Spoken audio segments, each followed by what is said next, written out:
置樂花園起步，經顯發里道麥徑第10段，在 M197 前入數9徑西坑，今次唔爬坑，轉走樓梯，爆一段林，接上水管路，繞回9徑西坑，穿過鐵網，往9徑西崖方向走，爬上坡板，上面就是9徑西崖，回望置樂花園，9徑西坑方向，上攀9徑西崖，往年是從這裡爬上去，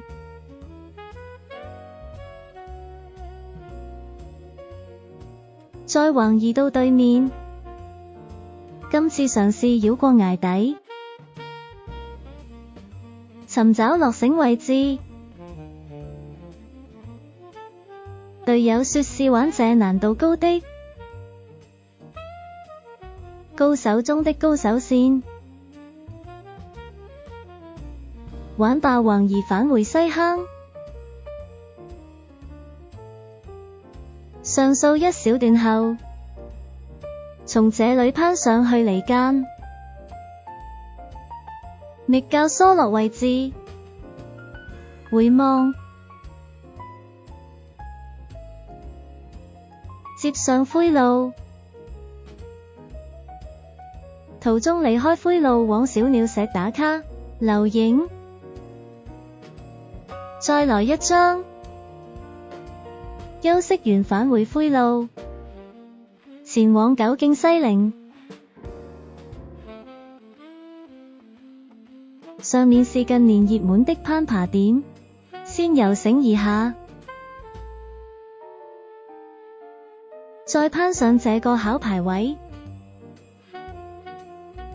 可是我失敗了，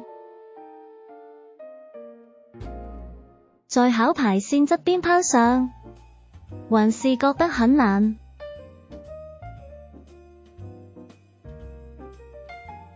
下望第一層，上望第2及第3層，逐攀上第2層，懸空感極重。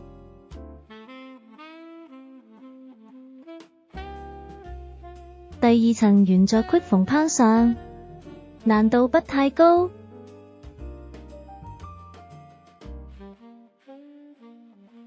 第3層懸空感加強，臨頂幾乎沒手腳位。今日吹強烈季候風，只好提早收工，跟灰路返回引水道，再次穿過鐵絲網，經顯發里道置樂花園散。